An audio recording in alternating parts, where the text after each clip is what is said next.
Bayangan di tembok. Aku tinggal di sebuah apartemen tua di tengah kota.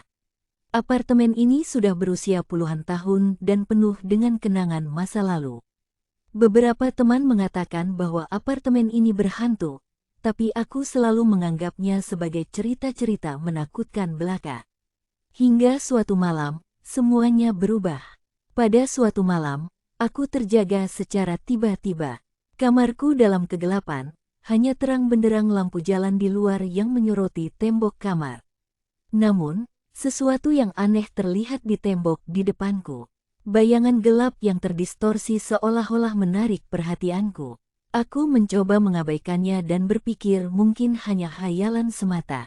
Namun, ketika aku menutup mata dan membukanya lagi, bayangan itu masih ada di sana.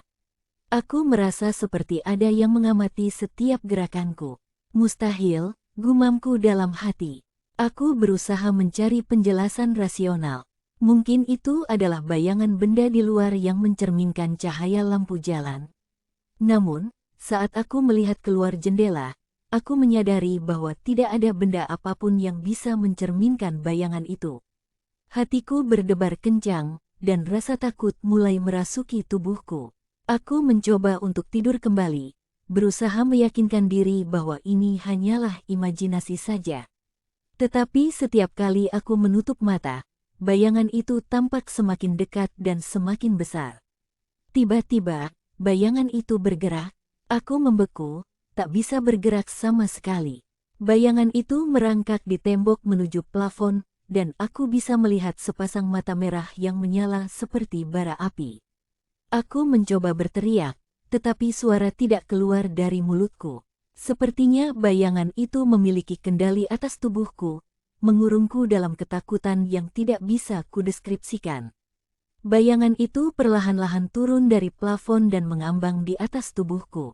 Aku merasa seolah-olah ada sesuatu yang masuk ke dalam diriku, menyusup ke dalam pikiranku. Bayangan itu mengendalikan setiap gerakanku, seperti boneka tanpa benang. Aku ingin berontak, tetapi tidak ada yang bisa kulakukan. Bayangan itu menggerakkan tubuhku menuju pintu, dan pintu itu terbuka dengan sendirinya. Aku melihat keluar dan menyadari bahwa kaki ini membawaku ke atap gedung. Aku berdiri di tepi atap, terpaku oleh kekuatan yang tidak bisa ku mengerti. Bayangan itu tersenyum jahat, dan kemudian aku merasa seperti ada yang mendorongku. Aku jatuh dari gedung tinggi, terhempas ke tanah dengan kecepatan tinggi. Tetapi sebelum tubuhku mengenai tanah, semuanya menjadi gelap. Keesokan harinya, teman-teman datang ke apartemenku, mencari aku. Mereka menemukan pintu terbuka dan atap gedung dalam keadaan kosong. Namun, saat mereka melihat ke bawah, mereka menemukan tubuhku tergeletak di tanah. Mereka bergegas memanggil bantuan, tapi sudah terlambat. Aku telah pergi, meninggalkan dunia ini dengan misteri tentang apa yang sebenarnya terjadi di malam itu. Hingga kini, cerita tentang bayangan di tembok masih diceritakan di antara warga sekitar apartemen. Aku hanya berharap tidak ada yang mengalami pengalaman menakutkan seperti yang kualami. Bayangan itu telah mengambil hidupku, dan rahasia di baliknya tetap tak terpecahkan.